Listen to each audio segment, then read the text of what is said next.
August 1st, 1944, Warsaw, Poland. For 5 long years, this city has been suffocating under brutal Nazi occupation. But today, it's about to fight back. A signal is given. It's called W Hour. And from the city's hidden veins, from cellars, sewers, and secret attics, an army emerges. This is the Armia Krajowa, the Polish Home Army. And among them, squinting down the sight of a rifle, is a boy named Julian Kulski. He is just 15 years old. When we picture World War II, we see images of battle-hardened men, veterans of countless campaigns. But in Warsaw, the fight for freedom demanded a price from everyone, even its children. This is the story of one of those children.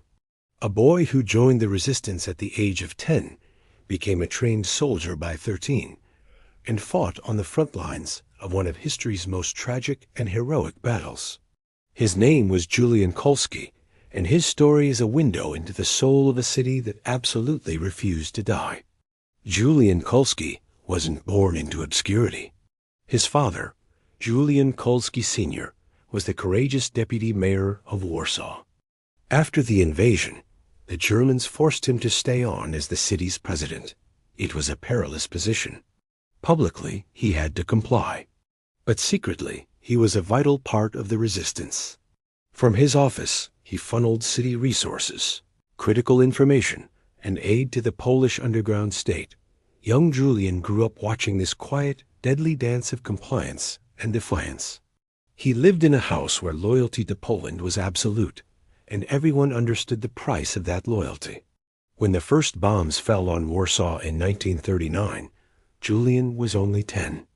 His childhood, like that of his entire generation, evaporated in an instant.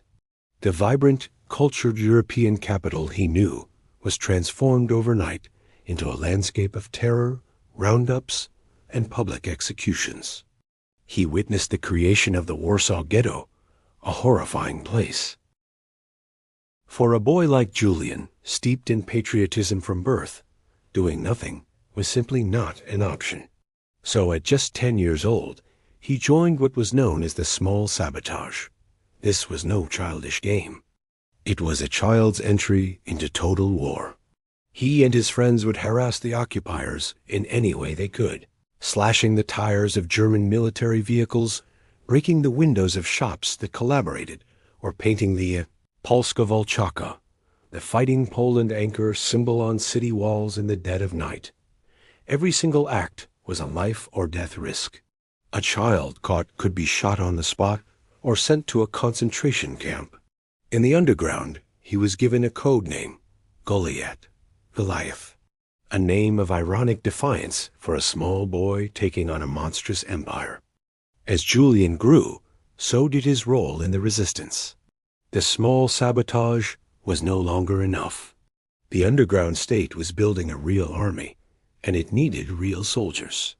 At just 12 years old, Julian was inducted into the Shari Sharegi, the Grey Ranks, a secret scouting association that secretly functioned as a paramilitary force. By 13, his education took a dark turn. He was enrolled in a secret military academy known as the Cadet. His classroom was a damp cellar. His textbooks were weapons. While boys his age in peaceful countries were learning algebra and worrying about school dances, Julian was learning how to field strip a Sten submachine gun. He was taught how to handle explosives, the brutal realities of urban combat, and how to kill. He was being systematically stripped of his childhood and forged into a soldier. He was only 13 years old. By the summer of 1944, the tide of the war seemed to be turning. The Soviet Red Army was approaching the Vistula River, right on the eastern bank of Warsaw. The order finally came down from the Home Army Command. The time to liberate their own capital had come. On August 1st, Julian, now 15 and a corporal, reported to his unit, the Żyrafa or Żyrafa Battalion. He was issued a helmet, a red and white armband to signify he was a Polish soldier, and a rifle. He later wrote in his memoirs about the overwhelming feeling of that moment, a potent cocktail of absolute terror and pure unadulterated euphoria. For 5 years, they had lived as slaves. Today, they would fight as free soldiers. The Warsaw Uprising was planned to last for 3 days. It lasted for 63. Julian Kulski was not a messenger or a supply runner. He was a frontline combatant. He fought in the savage, house-to-house battles for the city's historic old town. He described how his entire world shrank to the street in front of him, the air thick with the stench of cordite, dust, and death. He watched boys he had trained with, boys he considered his brothers, die right beside him. He fired at German soldiers. He hurled Molotov cocktails at advancing tanks. He wrote of the deafening roar of the German Stuka dive bombers, which the Poles nicknamed wailing cows for their terrifying sirens. He described the massive artillery shells that demolished entire city blocks in a single blast. The uprising was a desperate, heroic, and ultimately tragic fight. The Poles fought with captured weapons and homemade grenades. They fought for every street and every building. When the old town finally fell, Kulski and what was left of his unit had to retreat through the city's sewers. It was a dark, nightmarish underworld, filled with filth, the groans of the wounded, and the bodies of the dead. All the while, on the other side of the river, the Soviet army, the same army that had encouraged the uprising with its radio broadcasts, simply stopped. They halted their advance and just watched. They denied the Poles any significant support. The home army was being left to die. The human cost was staggering. The Germans, enraged by the fierce resistance, enacted a policy of systematic annihilation. They executed civilians in the streets. They burned hospitals filled with patients, and they leveled the city, block by block, with methodical precision. For Julian, the fight became one of pure survival. The euphoria of August 1st was a distant, hollow memory, replaced by gnawing starvation, the misery of lice, and the overwhelming grief of loss. At one point, he was wounded by shrapnel, but after a quick patch-up, he returned to the line. He witnessed the city he loved, the city his own father had governed, being turned into a vast sea of rubble. By the time it was over, more than 150,000 civilians were dead. The home army was shattered. On October 2nd, 1944, the uprising officially surrendered.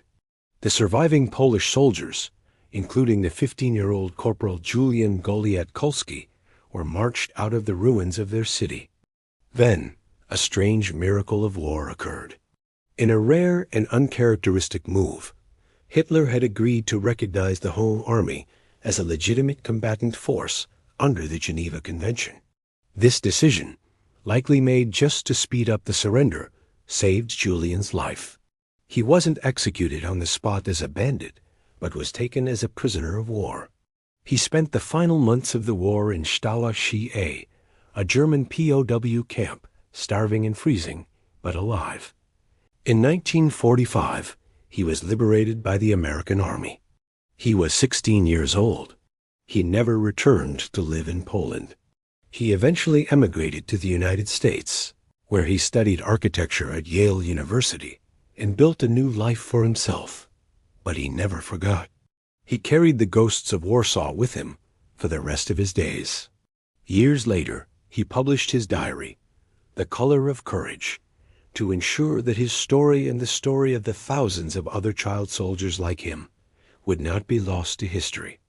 Julian Kulski's experience is a testament to an almost unbelievable bravery, but it is also a profound tragedy. The story of a lost generation, an entire cohort of Polish youth who were never allowed to be children. They were forced to become heroes, soldiers, and martyrs, sacrificing their innocence on the altar of freedom. Julian Kulski was one of the very few who survived to tell the tale. Thank you so much for watching. If you enjoyed this video, please like, share, and subscribe for more stories of World War II resistance.